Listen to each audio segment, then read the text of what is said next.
you Englishmen, or are you a lot of foreigners? Are you free and independent citizens, or are you a flock of blooming sheep? Do you want England to be ruled by a house-tider? No. No, you said. Then who is this Disraeli that he should be Prime Minister of England? A Jew whose grandfather was a Italian, a blooming foreigner. Here, here. What's he done for England, I ask you? What's he done? Nothing. Our friend here says nothing. Huh. He must be blind, deaf and dumb, as well as intoxicated. And what does he say now? Huh. He says Russia is looking at us with eyes of yearning, that the Tsar has set up in his heart to rule the seventh sea. Blooming rot. I says, down with Disraeli. Gladstone is the man for us.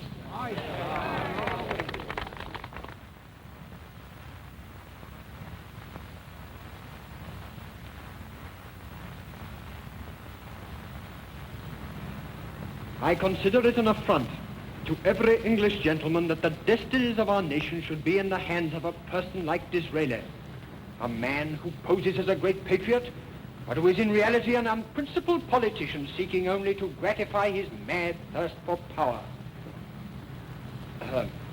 And now, he wants to involve us in serious international trouble with this infernal nonsense about Russia trying to undermine our power in India. If the fellow keeps on, he'll put England on the rocks. What does the governor of the Bank of England say? I say he's a dreamer, a dangerous visionary, reaching out for empire with greedy hands, committing us to a foreign policy of imperialism that makes me tremble for England's safety. But thank God for Gladstone. He's more than a match for Disraeli.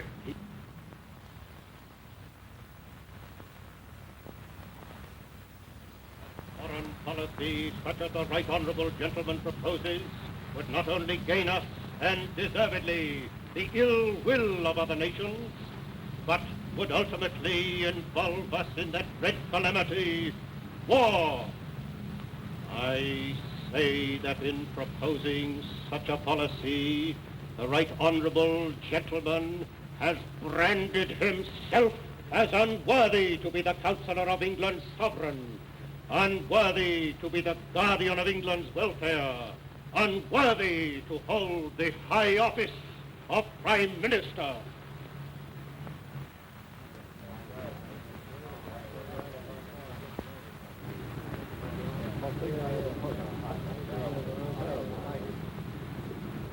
Now that my honourable friend Mr. Gladstone, with his customary eloquence and tact, has expressed his customary disapproval. The issue, gentlemen, is this. Whether you are content to be a comfortable England, meeting in due course with a sad inevitable fate, or whether you will be a great country, an imperial country, a country where your sons, when they rise, will rise to paramount positions and obtain not merely the esteem of their own countrymen, but the esteem of the world. Perhaps you think that because no war clouds darken the present horizon, that there is no danger. Have you ever seen one of those marine landscapes of the coast of South America? You behold a range of exhausted volcanoes. Not a flame flickers on a single pallid peak. But beneath, there is a dormant danger that will one day awake.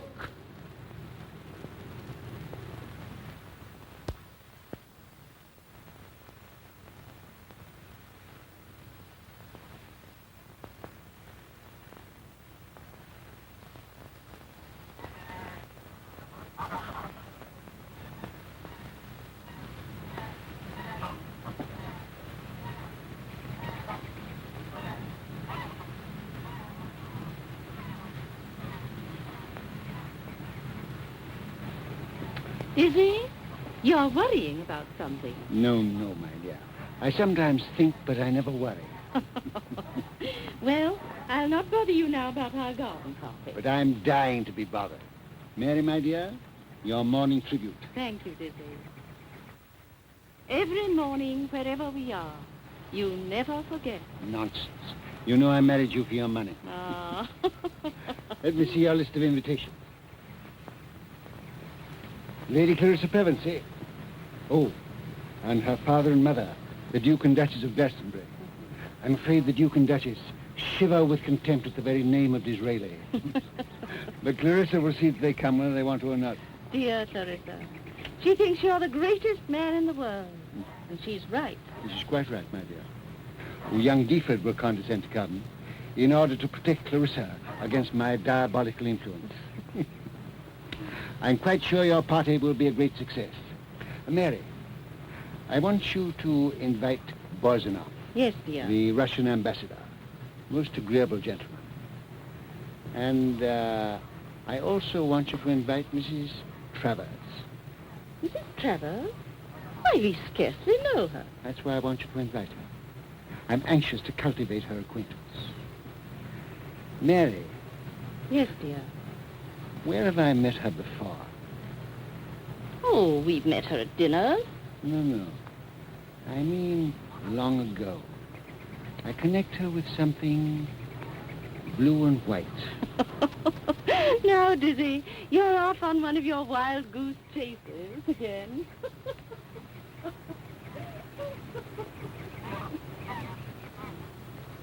Blue and white.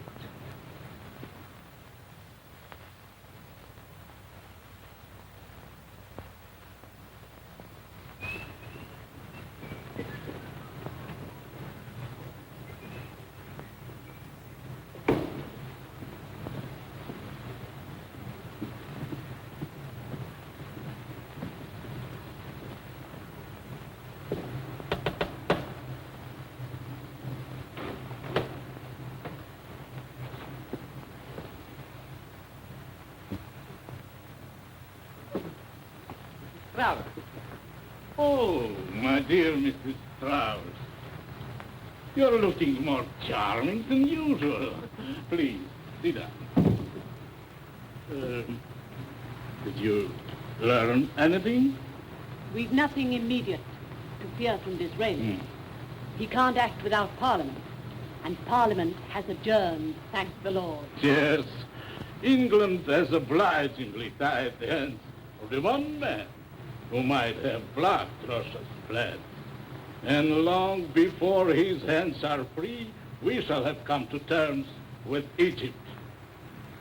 Russia will control the Suez Canal, and Disraeli's dream of British supremacy in Asia will still be only a dream. But don't forget that even with his hands tied, Disraeli can still get things from up his sleeve. He must be watched as closely as ever.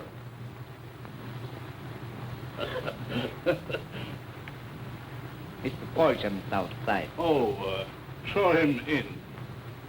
Husbands always arrive at the wrong moment. Hello, Paulsham. Hello, sir. Hello, dear. Cigarettes?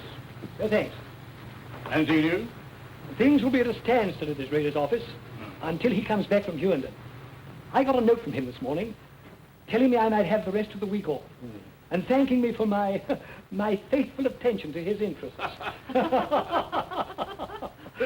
I'm afraid the great Disraeli is getting old.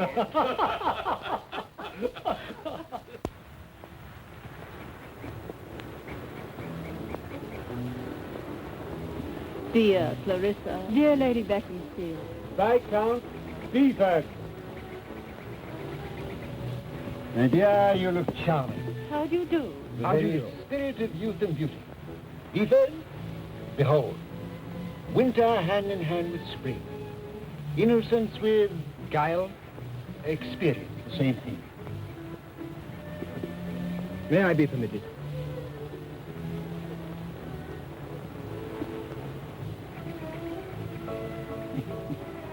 If something would only happen to Charles to make him human. Perhaps something may happen to him, my dear, with the help of Clarissa. Oh. But to a man of your sound judgment, Mr. Disraeli's ideas must sometimes appear... Utterly impractical. Wildly fantastic. The Bank of England's money will never back any of his crazy enterprises as long as I can prevent it. How fortunate. England has men like you. Why, Mrs. Travers... May I be allowed to join you? Oh, yes, certainly. Sit down, Joe. Thank you. What a heavenly spot this is. The Prime Minister's garden. Why do you dislike Mr. Disraeli so much? I neither like him nor dislike him. He's nothing to me. Oh, don't you feel lonely? Lonely? You're the only man in all the world who neither likes nor dislikes Mr. Disraeli. Yes, yes. I know how much you admire him, but we won't argue about that now. Pray be seated, Lady Clarissa.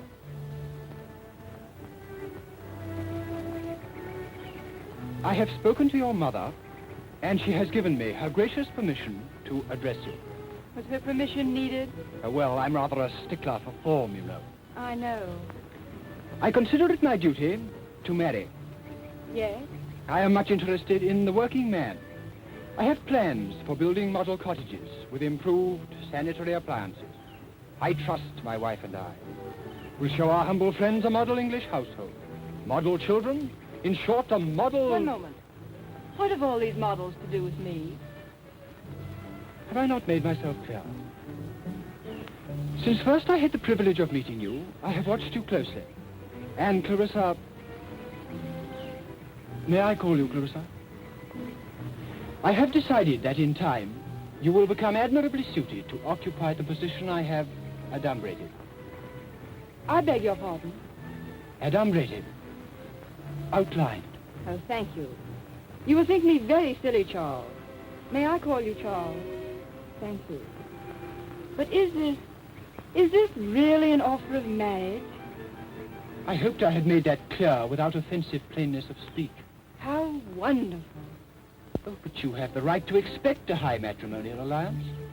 I mean the manner of your proposal. Surely. You are a young man of 25. I'm a girl of 19, and you come to me with an essay on political economy. I am a man of heavy responsibilities, not a hero of romance. You will enter a family of which the men have never done anything to be ashamed of. Have they ever done anything? Nothing, thank God, to attract attention. Well, I think the next thing will be to announce our betrothal. Not quite. I am very much honored, Lord Deford, but I must decline the responsibilities and the privileges. I beg your pardon? Oh, Charles, you've made a horrible hash of the whole thing. Hash? Yes, for pity's sake, let me talk slang or I shall have hysterics. I did like you. I liked you very much. But your model cottages leave me cold, because I know the laborer wants bread, not bricks. And oh, those model children. I want flesh and blood children who tear their pinafores and smear their faces with jam. But Lady Clarissa... If ever I marry, and I hope I shall, I want a husband who is at the bottom and is climbing on hands and knees, bleeding hands and bleeding knees, with his eyes fixed on the summit. Never mind if he never gets there. I can help him to climb, and if he falls, I can fall with him. But no, you were born at the top. You sit in a rarefied atmosphere like the gods on Olympus. Oh.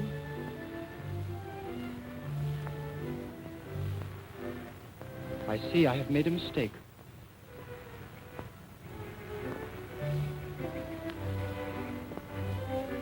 Well, you refused him, eh? Oh, how did you know? That back was eloquent of refusal. You have no sympathy with ready-made greatness. You refuse Deford because he's a mere descendant and not an ancestor. Well, am I not right? Well, he may become an ancestor, you know. Tell me. Are you fond of him? I like him very much. If he had simply said, Clarissa, will you marry me? I might have answered just as simply, yes. But he lectured me on model cottages and the model family. You know, I have a very high opinion of him. You? But he has no initiative. Who knows? If the opportunity occurred, he might rise to it. A man should make his own opportunities. And it's no use talking. I refused him and I told him why. Did you? Quite frankly. Did you? I told him I must have a man who tried. As he is now, I would sooner marry a bricklayer. He does lay bricks, and he may build a cathedral. Don't be hard on Deeford. Go along and tell him you're sorry. Very good advice, Mr. Disraeli, which I'm not going to follow.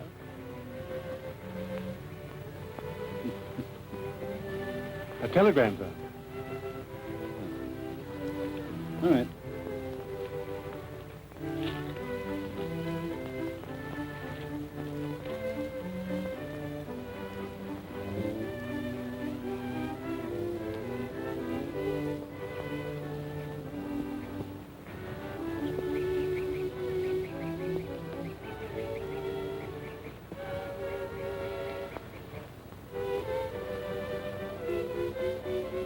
Personally, I can't endure these Disraelis. But Clarissa would come. Well, I can't stand the fellow's confounded assurance. Pardon me. Sir Michael, will you come into the library a moment? There's a little matter on which I particularly want your advice. Oh, very well. You'll excuse me? Mrs. Travers, Duke, I'm sure you'll forgive me for taking Sir Michael away.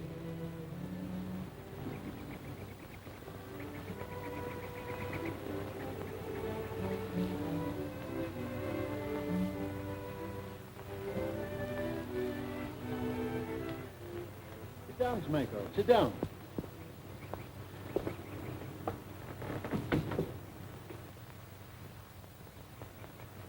I've just had private information that Ismail Pasha is in desperate need of money.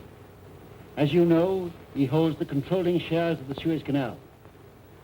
Probert, this is an unparalleled opportunity for England. Opportunity for England? You don't mean that in earnest? Pardon me, in dead earnest. Do you seriously mean that you're thinking of purchasing the Suez Canal for England? I have seldom meant anything half so seriously. And you are about to suggest to me that the Bank of England should back you? I am, until Parliament meets again. Then let me tell you, sir, at once. I shall never consent. Never, sir. Wait a moment. No, sir, there's nothing to wait for. I'll not allow the bank to play ducks and drakes with its money on an Egyptian ditch. An Egyptian ditch? That's rather neat. But it won't be ducks and drakes, because the government will be at your back. How do I know that? I say so. Suppose the government falls. The young man is always falling.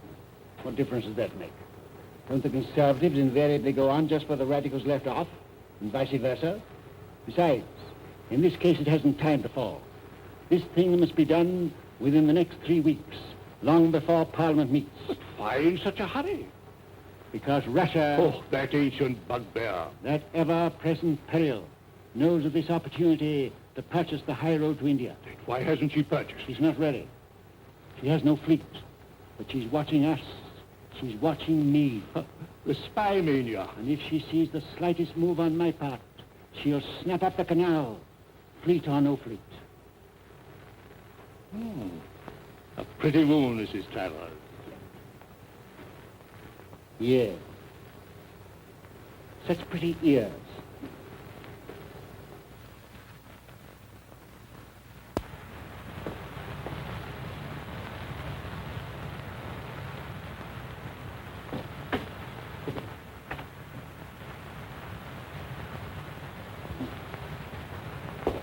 Well, sir, after that delightful interlude... No, sir. Your scheme is harebrained, unconstitutional, and the bank will be no party to it. I tell you there is no You time... exaggerate the importance of the thing. You have the Eastern imagination. Because this canal runs through a desert, you see it in a dream, in a mirage. Meet again. The canal is a confessed failure. Oh. Whatever doesn't pay is a failure. The tonnage that passed through it last Oh, year... please, And it's filling up, sir. Filling up. Soon the only ship sailing on it will be the ship of the desert. I mean the camel, sir. Yes, I thought you meant the camel. Beware of the East. Remember Pharaoh, sir. Remember Pharaoh. Yes, but What about Moses? He was a Jew. That is, he was privileged. In short, In short, I disapprove of your imperialistic ideas, Mr. Disraeli, and the bank will not stir a finger to further them.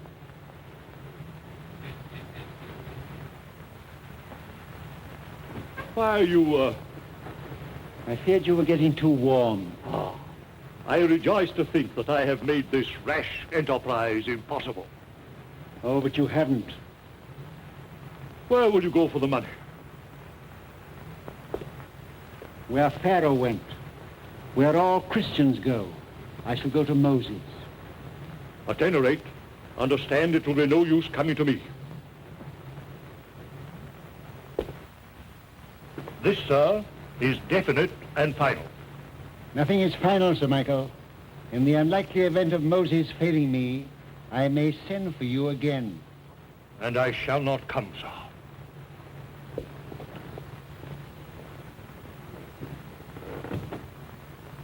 I think you will.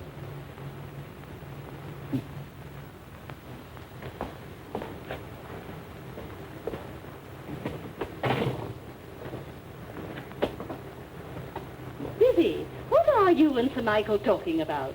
Lady Probert's in a dreadful way. She's missed her husband. Has she?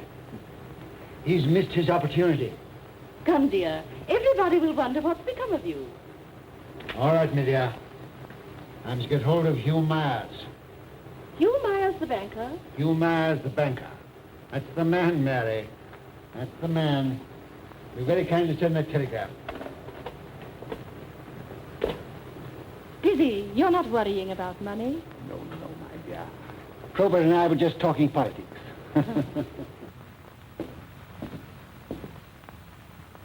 There's Deaford. You know I told you something might happen to him. Yes. Well, it has happened. He has asked Clarissa to marry him.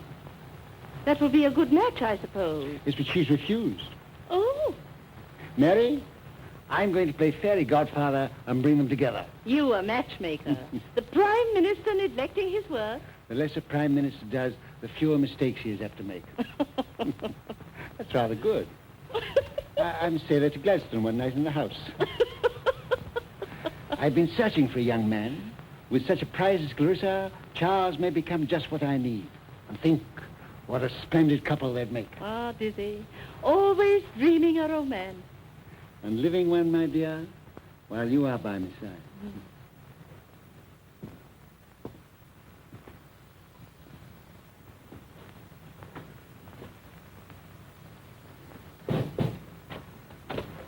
Is that Deaford?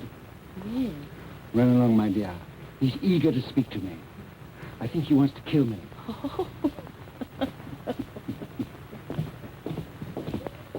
Mr. Disraeli. Huh? I know that tone of voice so well. What do you mean, sir? It's the tone of an angry man. Now, what can I put you out? Let him speak. Interruptions are annoying. If they hadn't interrupted me the first time I addressed the House of Commons, I might have become a vestryman and respectable. Really, Mr. Disraeli, you make it difficult to talk to you seriously. I never talk seriously. Keep your grave face for your jokes. I never make jokes. The man who never makes jokes is a standing joke to the world. Humor is of several kinds. We Oxford men have a humor of our own. I know. An unconscious humor. Mr. Disraeli, Clarissa has refused me. Yes? And I, sir, I attribute her refusal to your influence. I see. I was thoroughly justified in thinking well of you. What do you mean? You have courage, or you would never say that to me. Pray, why should I not say it? Because it's true. And when a very young man speaks an unpleasant truth to a very old one, he shows absolutely reckless courage. There was no other way. 100. You take a girl's no as final? I suppose she knows her own mind. Certainly, it'll make her change it. How? I'm glad you're asking me to help you. Because I'm interested in you. Interested in me? Deeply. Why? Because England stands in terrible need of men like you.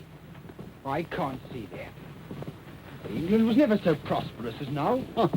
She has a wise aristocracy, an industrious middle class, a contented and happy peasantry. Bravo, bravo. How many old Tory squires have I heard talk just like that? And that's how they talk since the beginning of things. That's how they talk when we lost America. When the Indian mutiny burst upon us.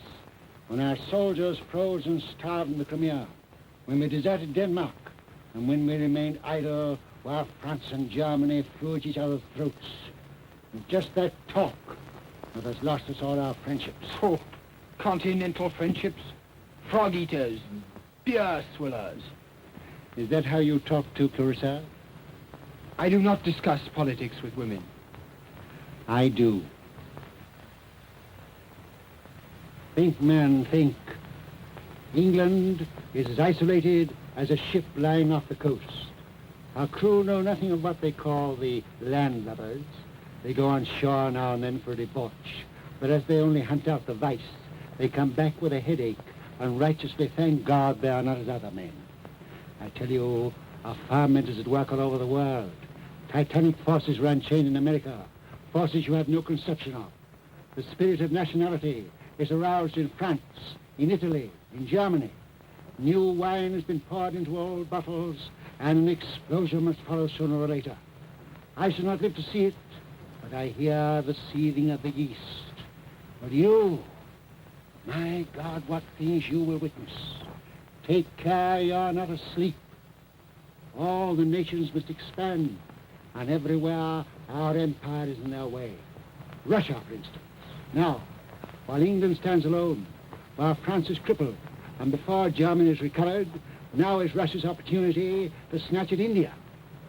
With India lost, the whole fabric crumbles, and England sinks into insignificance, a Belgium at sea. Now do you see why Clarissa refused? These are the things I've shown her. You wonder she wants a man of action? You wonder she's not content with being a mere duke's wife? I see, but what can I do? What can any one man do? What one man has already done. You, sir. But how can I hope to emulate you? You can learn. Will you learn? Will you teach me, sir? Yes. How can I begin? Leave your small ideals. Or better still, grow from small ideals to greater. You have begun well. You're putting your house in order. Now pass on. Pass from the parish to the empire. The parish, how small it seems, and everything I've done in politics, how utterly insignificant. In politics, nothing is insignificant. Contrast it with this question of India. Whether we hold it or lose it. Yes, what's the solution? War? War is never a solution. It's an aggravation. What then is the solution? A very small thing. A thing men are laughing at. What's a what? A ditch. A ditch dug in sand. A ditch? A ditch dug in shifting sand. You mean that... I mean that a ditch dug in sand grows the very best celery. Ah, Mrs. Travers, we were just in the thick of the most interesting horticultural argument. Really? Yes. Mary, Yes, dear? Lord Deford has done me the honor of accepting a secretaryship. What? Lord Beeford working? Clarissa, isn't that unexpected? Not altogether. And how he'll have to work. You'll have so much to teach him. Mr. Disraeli has already begun. Yes, I've been teaching him what it took me many years to learn. What is that? Dear lady, that a ditch dug in sand grows the very best celery. Dizzy, what do you mean? Celery?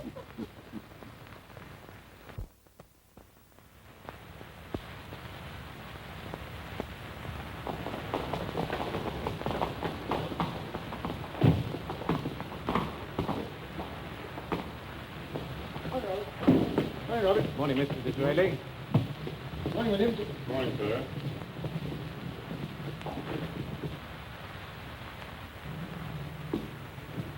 Oh, good morning, Mr. Folger. Good morning. You've been telling me Mr. Folger was waiting. He was not here, sir. These are ready for delivery, sir. Thank you, sir.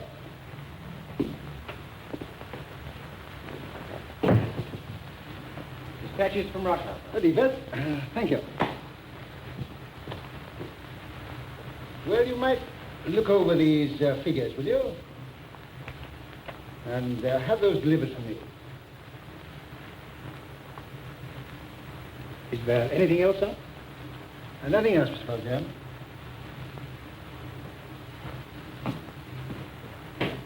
Oh, Mr. Valjean. You have the figures about the fortification? Yes, sir. The...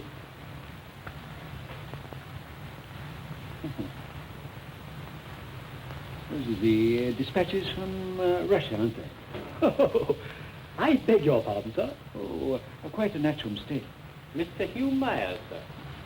Ah. Myers, how do you do? Well, The money is on its way. from The urgent. when will it arrive? In 3 weeks. Good. To be placed at my disposal in the Bank of England. The Bank of England? That's rather humorous. Why? I was thinking of Probert. Oh. Beaver. This is Mr. Hugh Myers, one of the world's greatest power. We have to raise money, you know, for the fortifications of the Gulf of Aden. Oh, I hoped it was something much more romantic than that, sir. Oh, what? The Suez Canal. Oh, did you?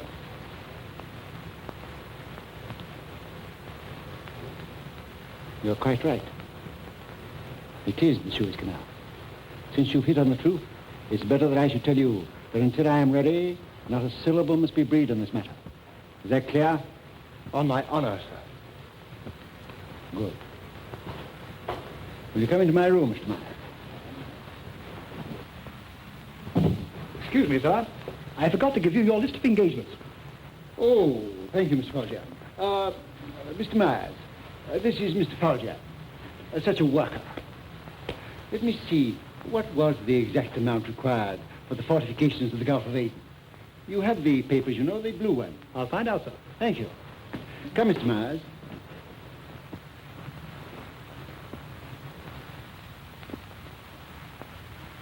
Do you know why Mr. Myers is here? I'm very busy. He's not here for any fortification scheme. He's here for the Suez Canal. Lady Clarissa Pevensey and Mrs. Travers are here. Here's an invasion. Delighted. Mrs. Travers and I were dying to see how you looked in the throes of toil. Oh, well, it hasn't undermined my constitution yet. We expected to find you with a wet towel round your head. Oh, no, so far I've done nothing but look on. It's a wonderful opportunity for you. That'll be a bombshell for Probert. I'm delighted. Well, well, well. Come to see the neophyte, eh? Ah, Mrs. Travers. And you know, I half expected this visit. Allow me, Mr. Hugh Myers, Lady Clarissa Pevensey, Mrs. Travers. How do you do? Dear ladies, you'll excuse her. Was this a momentous interview? I really cannot tell you. Ah, that means that it was. How exciting to be in all the state secrets. Oh, but I'm not. I am only an apprentice. How humbly you speak of yourself. I know now that I know nothing. That's a great stride towards your goal, isn't it? Is it? I think so.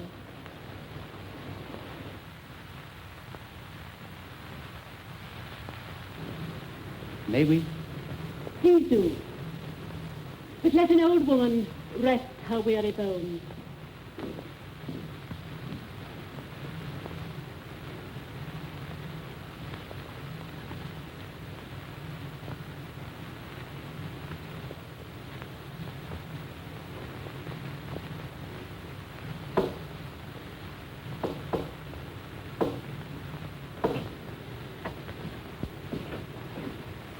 Agatha. Myers, Yes. about the canal? Yes. They're agreed. How do you know? Both radiant. Then? Cairo. Start now. Yes, but I. Now.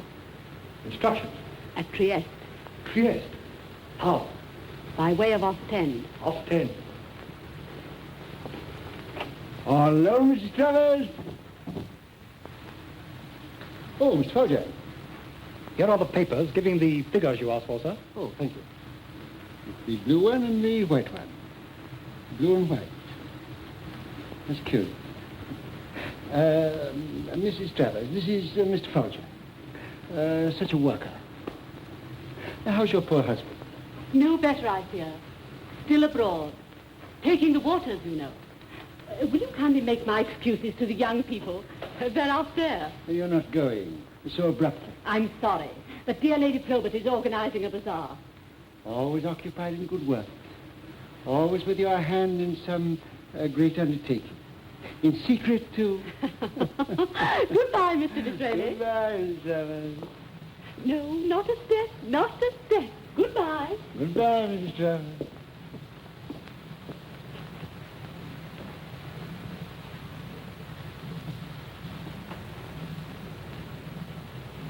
I'll stand. I'll stand.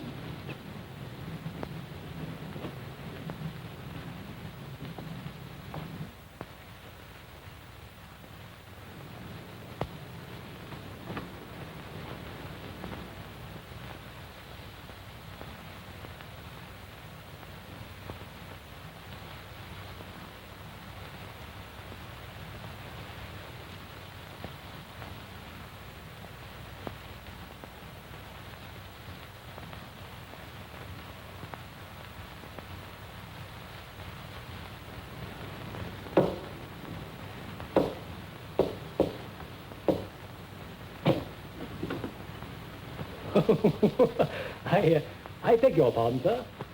I thought you called.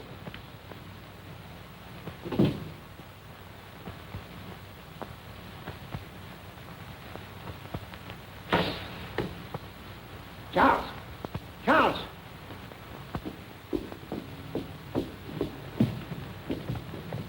Very sorry, sir. Did Folger make any comment about Ma's visit? Yes. I thought him rather impertinent. Oh, how? Shall I go? No, my dear. Well, He asked questions, yes. but I snubbed him. Finally, he had the impertinence to say that you were seeing Mars about... Well? Am I to speak in Lady Clarissa's Yes, presence? yes, go on. About the Suez Canal. And what did you say? Not a word, of course. Oh. How did you snub him? I merely stood up and looked at him. What, sir? What more could you have told him if you talked for an hour? Do you accuse me of speaking? No, sir, I accuse you of holding your tongue too eloquently. Oh, well, he's easily mustered. How? If him on his parole, I'll fetch you. Yes, fetch him, fetch him. Mr. Tell, Mr. Tell. Yes, sir? Send for the senior Queen's messenger immediately. Yes, sir. Well? He's not there. He's not in his room, sir. No. So I tell you where he is. He's Victoria Station, catching the 10:30 express. On his way to Ostend, Trieste, and so to Cairo. For God's sake, sir, who is he? He's Mrs. Travers' husband. What? Yes. He and she are agents, spies. Russia has sent here to discover what you have told them. Have him arrested. How? On what ground? What's he done? But, sir, why did you employ him knowing he was a spy? Because I knew it. Because I wanted to have him under my eye. For weeks he's been secretly entering this room. I knew it. I planted papers and letters for him to read. I had him on the wrong scent when you... When I blundered. When you lost control of your features. Will you tell us why silence is so important? Oh. Now it's of no importance whatever. Yes. You ought to know. So that in future... Future? What future is there for me? In future you may learn to control your features as well as your tongue. Sit down.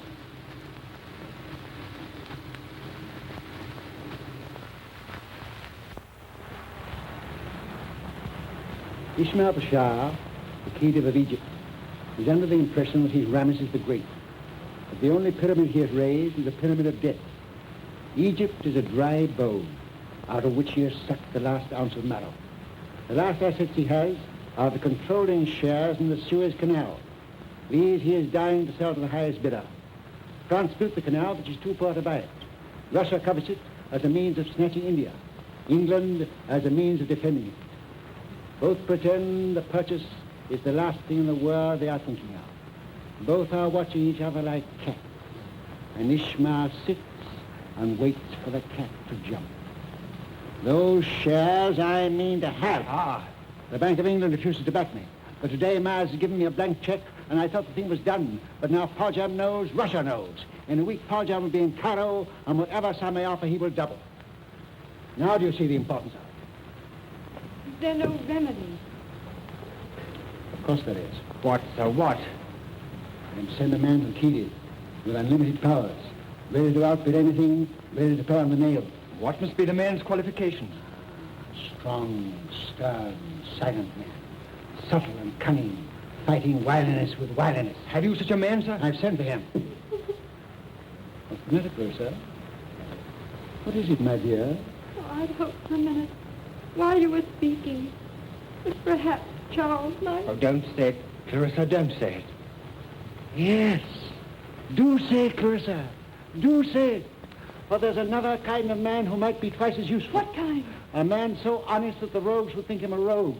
So truthful they'd swear he was lying. So simple they'd never fathom him. Why laugh at me, sir? I feel my folly bitterly enough. What's the matter, Charles? Disgust, utter disgust at myself and despair. Why despair? Queen's messenger. Not wanted. You are the man. I to be trusted with this mission after what I've done? Why not? Because I'm a useless, conceited idler and a perfect, complete fool. Well, granting that. What? I didn't say it. But granting that, that's a very good reason for sending you. But I've failed already. Nearly all my successes are founded on previous failures. On your own showing, no one will suspect you. You've only to meet all their cunning with that stolid British face of yours, and the schemes will be disarmed. Come, will you go? Will I go? Ah! There's your man of action, Clarissa. I warn you, there'll be grave danger. You ready to meet it? Yes, sir. I mean, danger of death. Yes, sir. Yes. Every step of the way, every hour of the day, danger lurking in every disguise. When once he's in Egypt, if his errand be known, his life will not be worth a moment's purchase. Oh, I didn't know. I didn't know. Listen, my child, do you forbid him to go? I cannot forbid. Oh, yes, you can. He shall obey you. But think a moment. If you forbid and he obeys, and I send that other man, how will you feel? Clarissa. You must go. Well done. I think I may tell you, man, enough that a great reward is awaiting his return. If I succeed? Whether you succeed or fail. Eh? Good. Now then, when can you be ready to start? I think I could start the day after tomorrow. Capital. That'll make the enterprise so much more interesting. How do you mean, sir? Well, Paljam will have 48 hours start with Ishmael. You mean I shall be too late? I am trying to convey that impression. Well, tomorrow then, if it must be. Ah, that's better. Although Paljam can do a great deal in a day. Well, there's a night mail tonight at 9. Now. Now? You don't mean... I mean in 10 minutes. But my luggage, I shan't even have a clean collar. Damn your collar. Take the Dover Express to 11 from Charing Cross. You'll be in Marseilles tomorrow morning, and in Cairo a day ahead of Paljam. A day ahead. By Jove, I'll do it. Of course you will. Now, children, say goodbye to one another while I write your instructions.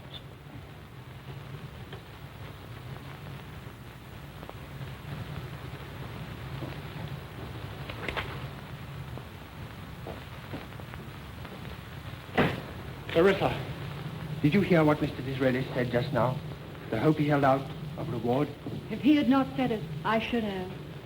The reward will be mine if I succeed. Or if you fail. Oh. Clarissa, do you love me then? I love you. Time's up. Ready, sir. Now then, here's all you need. Money, instructions, and the code for telegrams. I keep the duplicate. Now be off. No. Departure should be sudden. Good luck. Goodbye. Good luck. Goodbye. Good luck.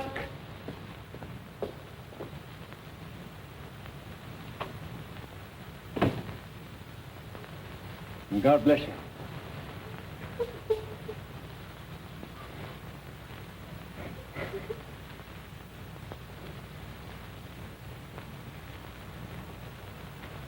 Well, now then. What am I to do? What am I to do? Would you care to go for a drive? Oh, you're heartless. How am I to wait? How am I to wait? You don't love him. No. Then why did I send him? Listen, I've got an idea. What? Come into the country and feed peacocks. Peacock? Very noble and intelligent birds, I assure you. Peacock.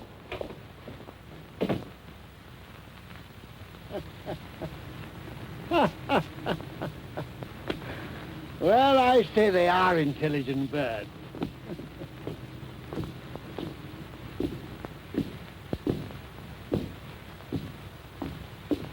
Hey, master, where be going with that spade? What?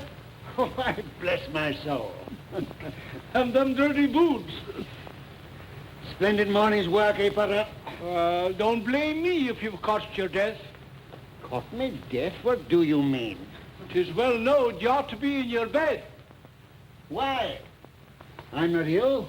Yes, you are. Mortal bad you are. Says so in print. Oh? Where? Last night's Globe. I read it with my own eyes. A highly respectable sheet. And what does it say? Says Dr. Williams have been seen going in and out here. And that be true, too. For he just drove by and left this bottle of stuff for ye. For me? No, no. For Lady Beaconsfield.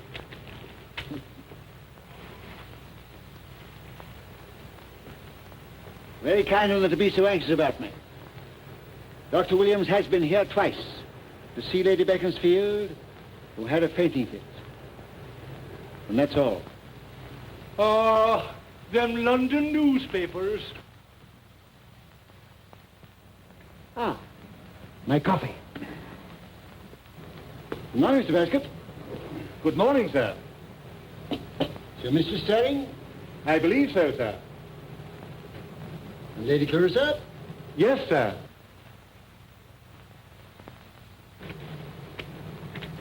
Oh, Morning, Mr. Disraeli. good morning, my dear. Any news of Charles? Not yet. Not yet, not yet. It should have come days ago, shouldn't it? Shouldn't it? Are you so deeply in love? Oh, dreadfully. You had breakfast. Breakfast. Tell me. Our little secret. About Mrs. Travers? Yes. You heard from her? Not a sound. She's keeping very quiet. I don't like people who keep quiet. She might do a great deal of mischief. So Lady Beaconsfield has persuaded her to come here today. I want to have that glorious creature where I can see her. Ah, Mary, my dear. Good morning, Dizzy. Had a good night? Of course I have. Slept like a top. Sure. Now, Clarissa, listen to him. He doubts everybody's word. He doubts mine. I never can believe anything you say about yourself, Mary. You know what this foolish woman did a little while ago? She drove with me one night to the House of Commons when I had to make a very important speech. The footman slammed the carriage door and crushed her finger. Oh. Yes, that poor finger. And because she knew how distressed I should be, she never uttered a sound, but bore the agony unflinchingly. And I knew nothing about it until I got home. Oh, how wonderful. Wait till you're married, my dear. You'll be doing just as wonderful things and thinking just as little of them. Well, if you're telling the truth, you shall have your morning offering. Clarissa, never allude to my health before Dizzy, promise. It worries him, and heaven knows he has worries enough without that. But is anything the matter? Nothing. Nothing to make a fuss about. Dr. Williams says I must be careful. I am, so that's all right. Now mind, not a word to Dizzy. The crushed finger again. Gladly. Every day for his sake. The last rose of summer. Thank you, Dizzy. Telegram, sir. Oh, Thank you, Mr. Basket. oh, open it, open it, open it. Mary, do look after that silly child while I read this telegram from my tailor. Oh, for pity's sake. It is from Carol. What does it say? The celery is ripe to cut. The celery is ripe to cut. Well, I must say, I hardly think it was worthwhile going to the extent What does of it mean? A great deal more than it says. Look, What's that? a copy of the code I gave him. See, the celery is right to cut, the parallel sentence, the Suez Canal patches is completed, and the check accepted. Dizzy! I succeeded. Superbly. Oh, thank God, thank God. Clarissa, Let her cry, Mary, let her cry. It's worth it. How glad you must be. Glad, for now that other dream of mine will be realized. What dream? To make my sovereign Empress of India. Empress of India? Ah, sounds well, Mary, doesn't it? Mary, you shall be my messenger when the time is ripe. You, Lady Beaconsfield, shall carry the news to our beloved Queen, and you shall be there, and you shall be proud when I stand up to announce the new title to Her Majesty's faithful Commons. Yes, Dizzy. When will that be? Oh, sometime to elapse. This must be formally ratified. Public opinion must be created. Make haste, Dizzy, make haste. Impatient woman. will Charles come back soon? That's another impatient woman, Mary. I must telegraph this to Myers. Yes. Myers made this thing possible. Another Jew, Mary. Oh. There'll be a peerage for him. How furious old Probert will be. Hugh Myers, London Wall.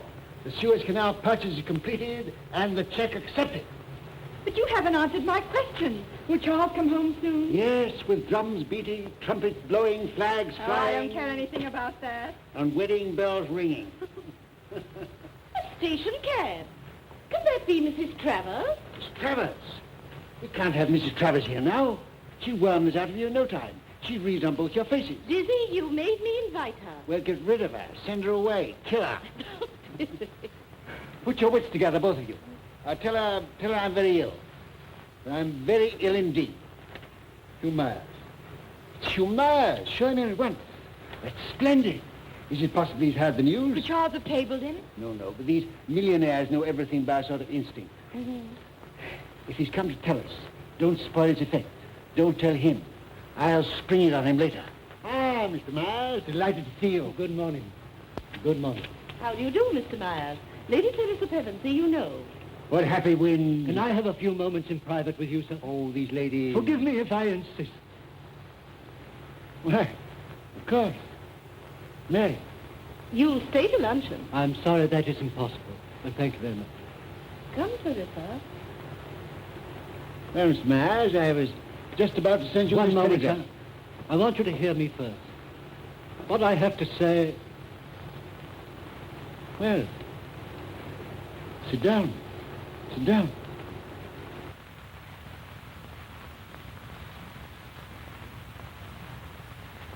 Well, I don't know how to tell you. It's so much harder than I expected. Come. Tell me. Mr. Disraeli, I am bankrupt. What? I didn't quite catch. Our house is bankrupt. Bankrupt? Myers bankrupt? You mad? I wish to God I were. You mean you're temporarily pressed, you're in temporary difficulties? I mean we are bankrupt. But the thing's impossible. It's the truth. A house like yours, an historical firm, you might as well say the Bank of England. So I should have thought. What have you been doing? What? Stop, it's not our fault.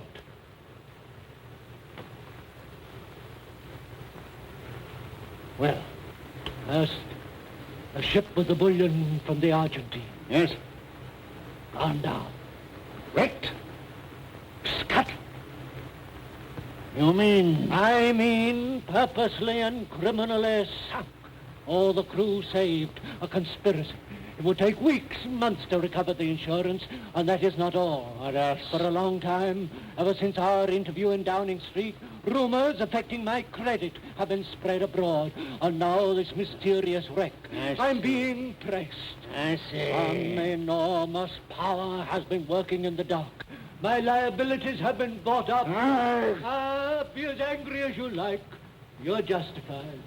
I've been an honest man all my life, and now I come before you in the light of a common cheat. Oh.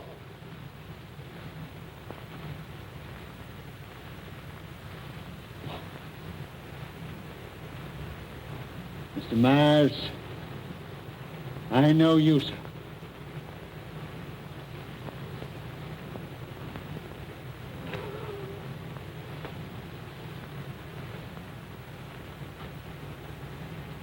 Tell me, you say some power is behind, active in this. Whom do you mean? I don't know. They're working through an agent. But who is that? Samuel Lewis. The great solicitor? Yes. Does anyone else know? Not a living soul. I've come to you first because, of course, we cannot carry out the canal contract. Thank heaven I'm in time. Thank heaven that has not gone through.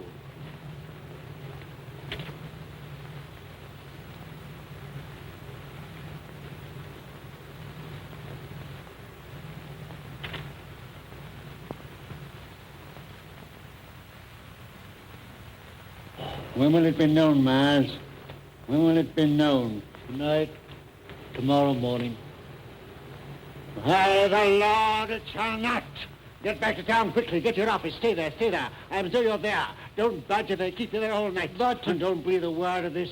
Don't let anyone else. Don't give the slightest hint of anything unusual. Treat the wreck lightly. Watch your words, watch your looks. Something may happen. Something shall happen. What, sir? What? God knows. God knows. Mr. Disraeli. Yes. Yes.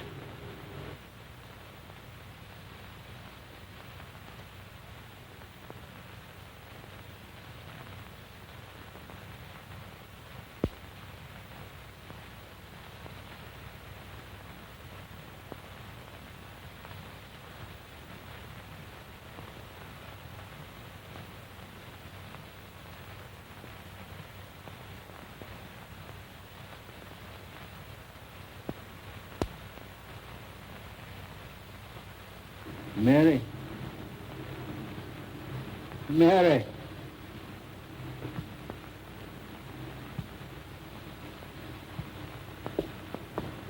Yes, dear? I want you.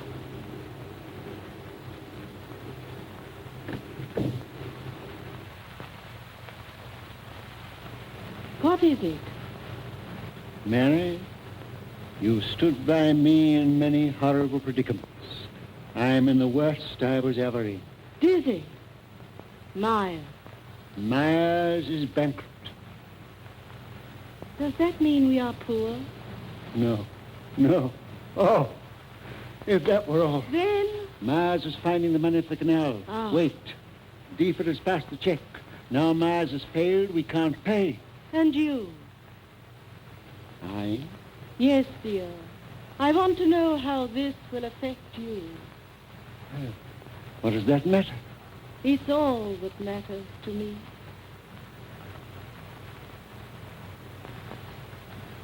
I hadn't thought of that. What will happen to me? Disgrace, utter and irretrievable. The kind of disgrace no man can bear. No man can live through. Dizzy! Yes, by heaven, I will bear it.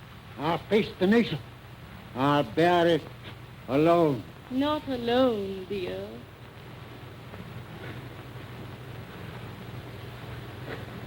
Thank God for you, man. Thank God for you.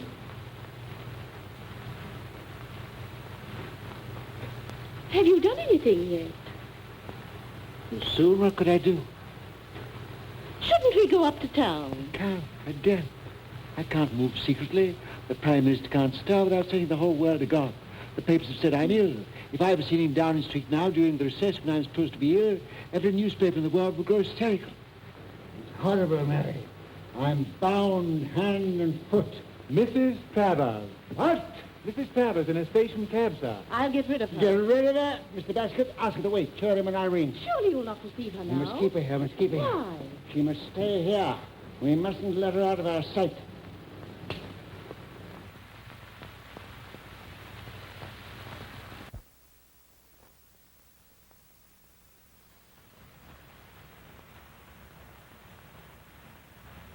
Susie, what is this play acting? I'm ill. Very ill. The newspapers have said I'm ill. She shall see the sickest man she ever saw in her life. Mrs. Travers is here. Shall I send her away? No, no, no. Chain her. Hand and foot. But Mr. Disraeli. I'm ill.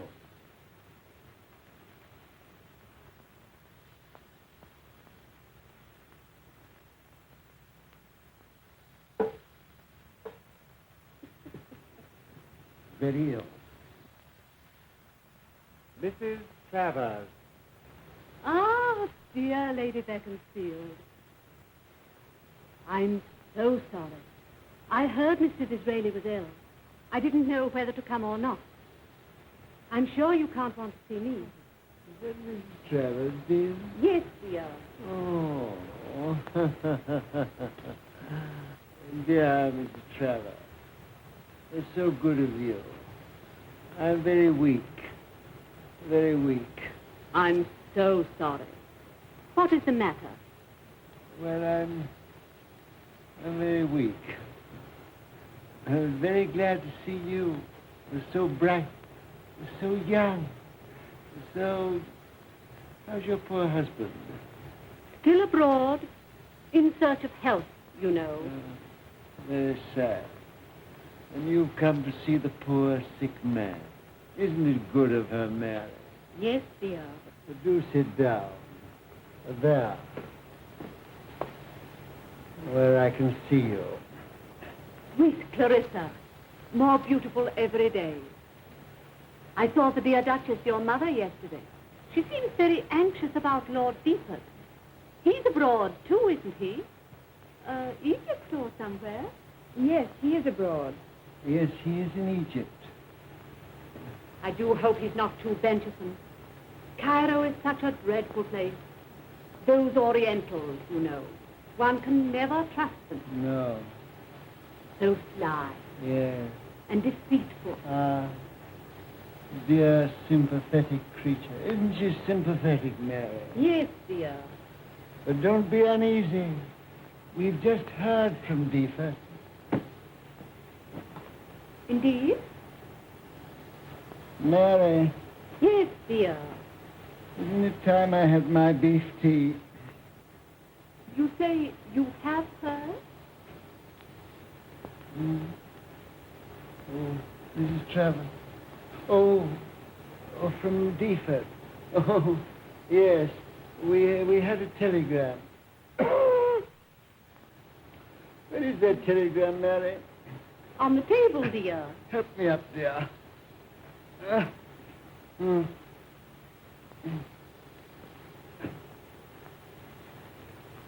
Why, there it is, under the paperweight. Read it for yourself, Mrs. Travers.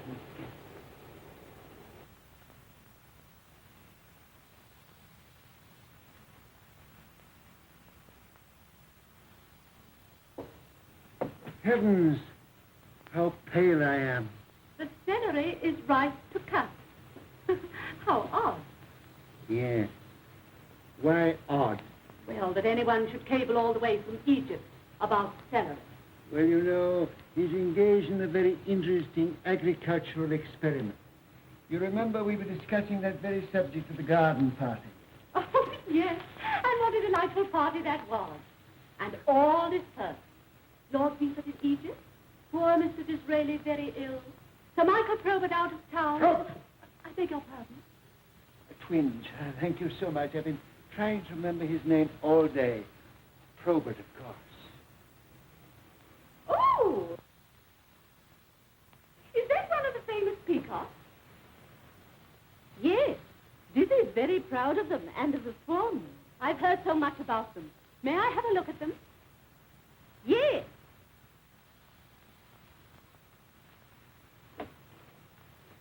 He's given them such funny names. She has the code. Don't let her read it. I'll stick to her.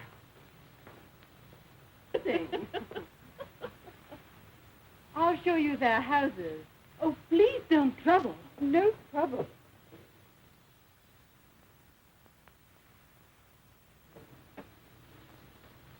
Mary, Yes, dear. you know the Probert country place?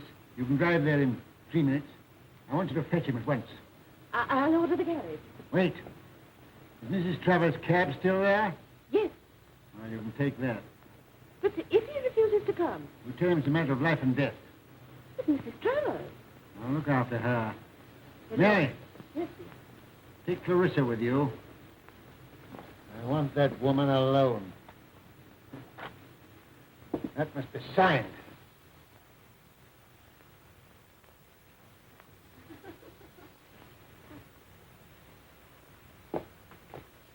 Yes, they are beautiful. And so tame. I'm so glad you like them. Do come and sit down.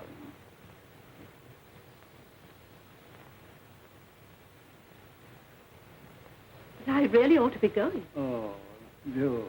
Do sit down. Lady Beaconsfield and Clarissa have to go and meet the specialist. We shall be gone only a very few moments. Come, Clarissa. Specialist. Oh, are you so ill? Yeah. But he'll cure me. He'll cure me. And you shall stay and nurse the poor sick man.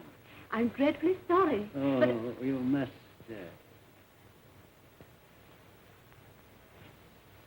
Till they come back. but my cab is waiting. No, I sent that away. Really? Ah, don't be angry. What a dainty hand. That supple finger. So long and thin. So exquisitely shaped. Please. So quick to grasp things. Unconsidered trifles. Scraps of paper. Oh, just let me go.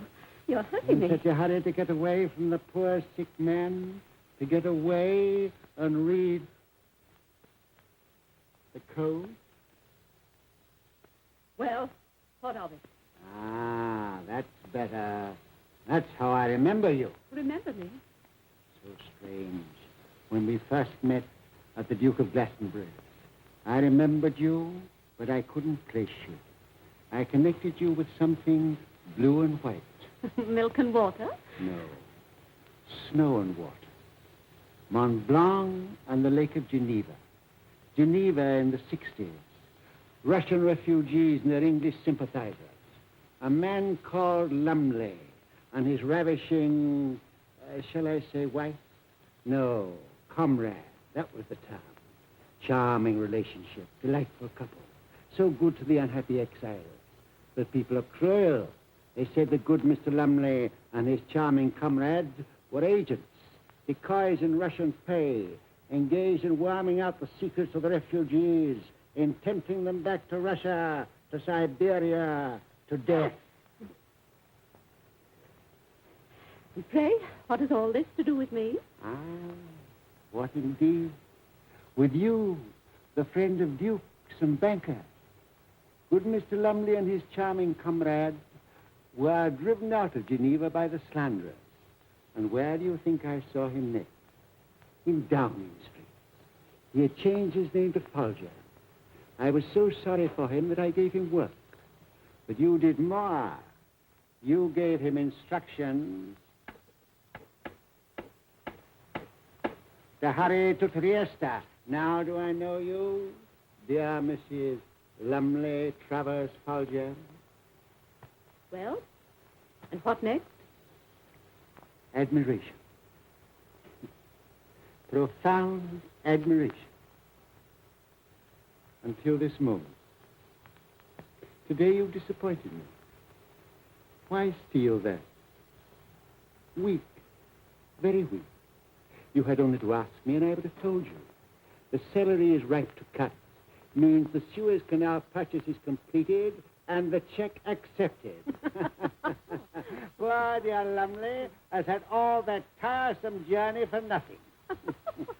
I congratulate you. Your apple-faced boy has blundered into success. Well, that's all any of us do, Mrs. Trevor. A success that will cost you dear. That's the sort of thing Gladstone will say. It's what the world will say when it knows that Myers is bankrupt. Who knows what? Myers is bankrupt. Bankrupt, bankrupt. Mrs. Travers, I'm very weak. Don't jest with me. Myers is bankrupt, and his check waste paper. Wait. It's easy for you to tell me this, but why should I believe you? Because it was my invention. You thought to circumvent me with your apple-faced boy. What do you say now, Mr. Disraeli? You can't expect me to say much. I am a child in your hands.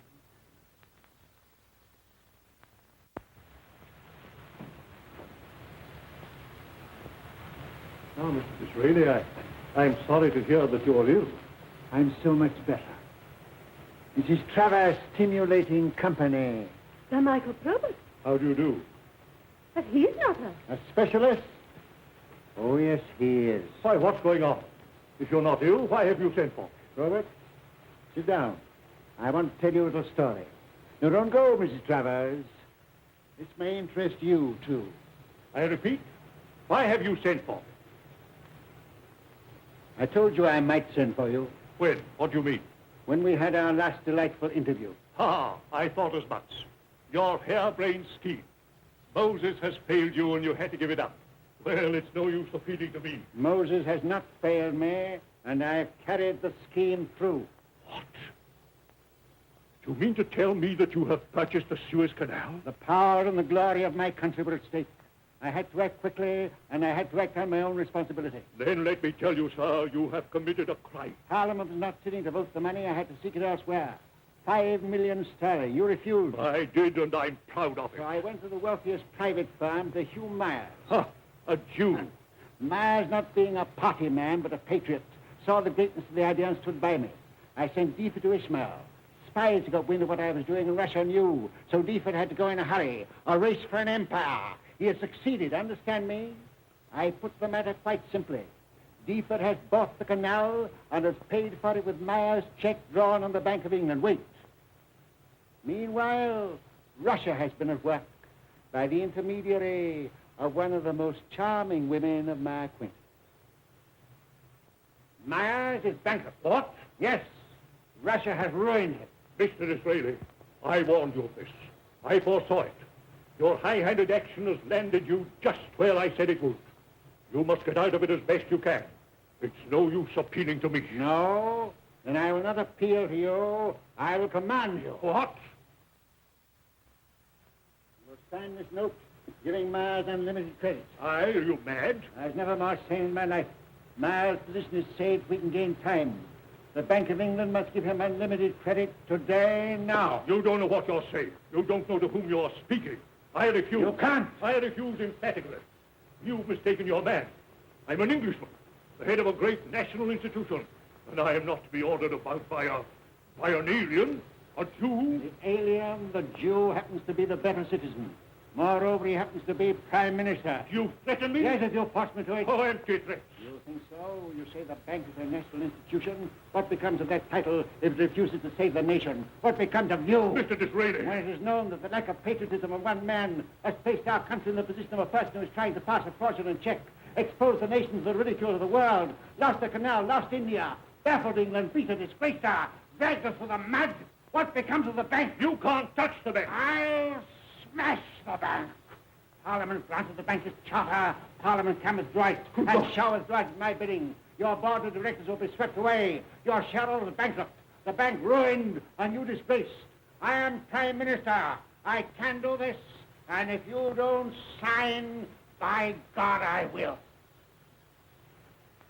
Now.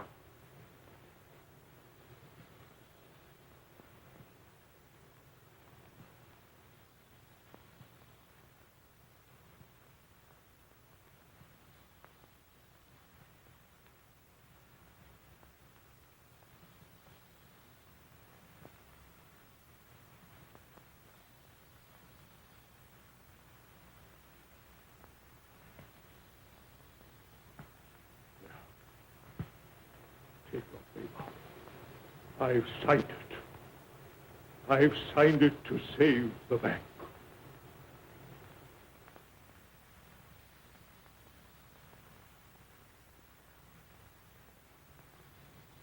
It's an outrage that a man like you should have such power.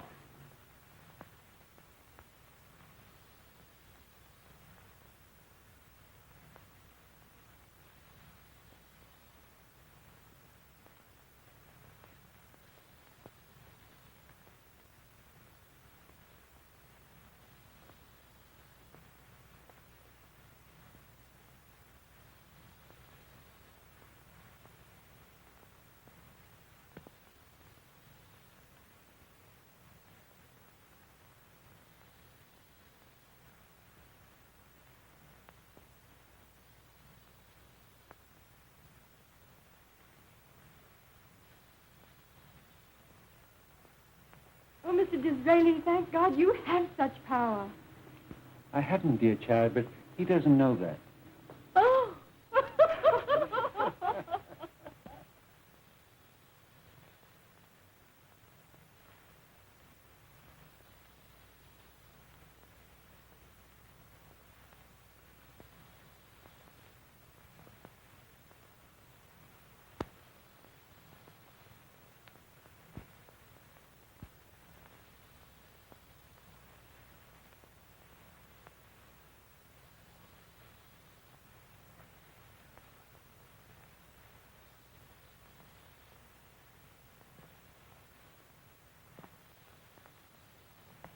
She must on no account be disturbed.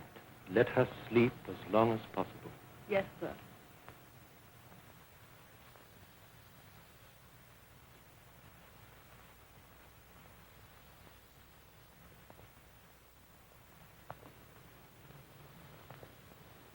Well, We can't tell.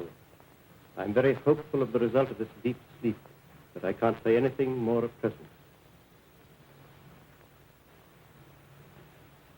I can't go. I can't leave her like this. Mr. Disraeli, I know how you feel, but you must go. I feel bound to remind you that Queen Victoria is going to attend your reception in person. That is an honor she has never before paid to a prime minister. All the court will be there.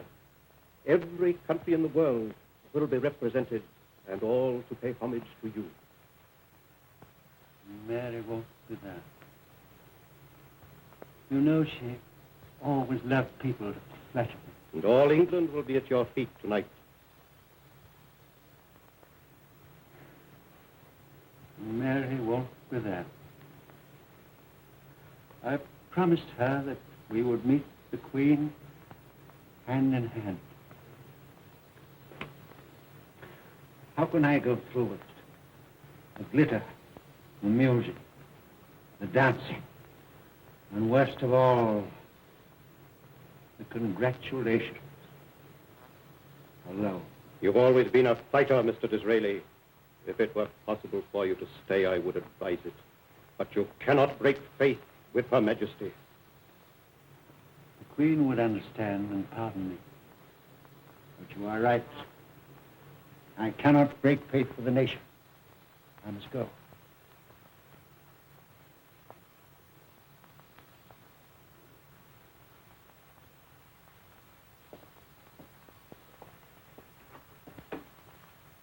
If there's any change for the worse, I'll send you a telegram, and you can be home in a few hours. Home.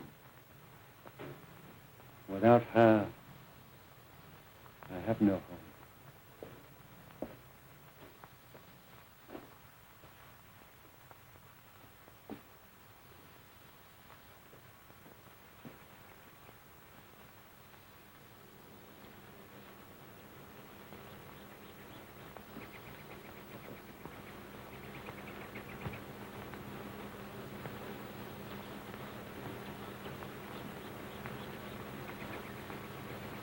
When she wakes, give her this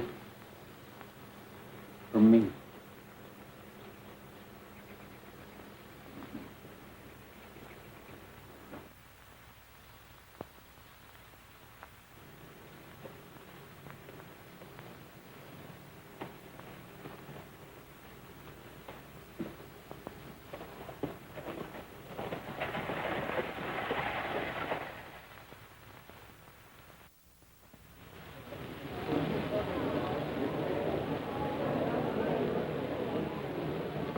What a day this has been for Dizzy. Eh, Belinda? It's all very astonishing. They say the Queen is delighted with her new title, Empress of India. And how Disraeli swayed the House when he announced the new title.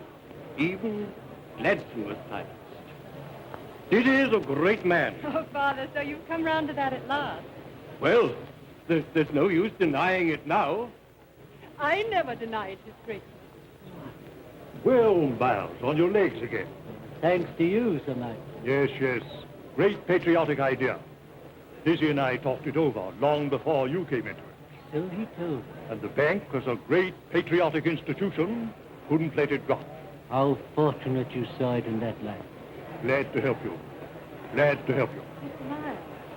Lady Clarissa, Sir Viscount Deaford has come home. Yes, but think of it. I've not been allowed to see him yet. Too bad. Too bad. Why not? He only arrived half an hour ago and had to come straight to Downing Street. Naturally. They say Lady Beaconsfield is ill. Mr. Miles, I'm dreadfully anxious. Nothing serious, I hope. I don't know. And I daren't ask Mr. Disraeli. Her absence tonight is such a horrible disappointment for him. Of course.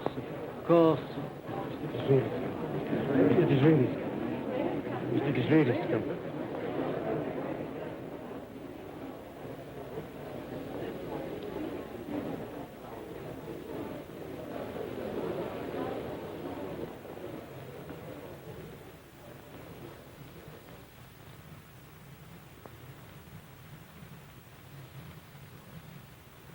Mr. Disraeli? Lady Provost. Charmed.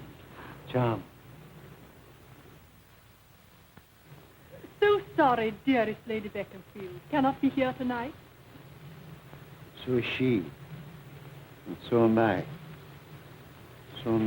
No doubt only a passing indisposition. I trust so. A dear child. How is she, really? Don't ask me. I daren't trust myself to speak. I'm horribly anxious. Dr. Williams reassured me, or I shouldn't be here now. Not even to meet the Empress of India.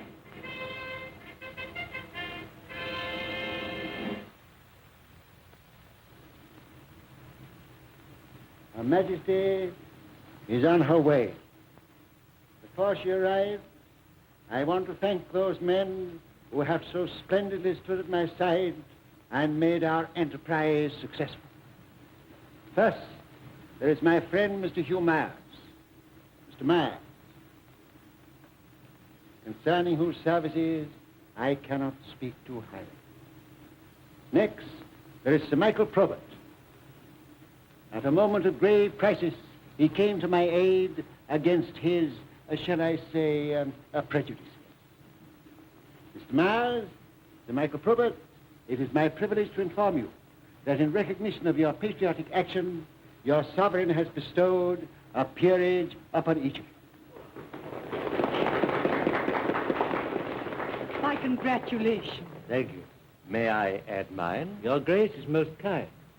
Lastly, you will be glad to know that my young friend, who carried through these delicate negotiations with such consummate tact, I refer to Charles Viscount Deaford, arrived in London half an hour ago. Viscount Deaford! Ah. Charles, Her Majesty desires to confer the ribbon of the bath upon you with her own hand. Clarissa. Charles, My dear. Oh, hang all these people. why didn't you come earlier? Well, I had to see Dizzy and get into this rig. My dear Mr. Myers. I beg your pardon, sir, but this telegram has been waiting.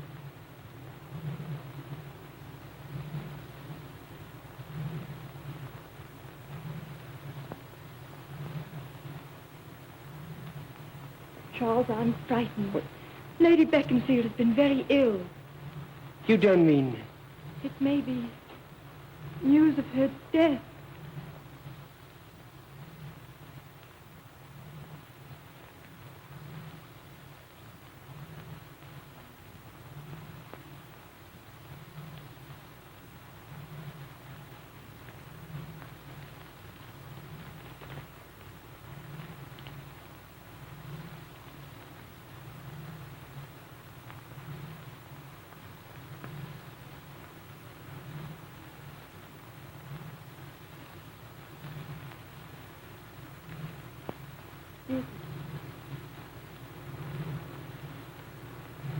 Mary. I didn't know. But the doctor sent you a telegram, dear. Your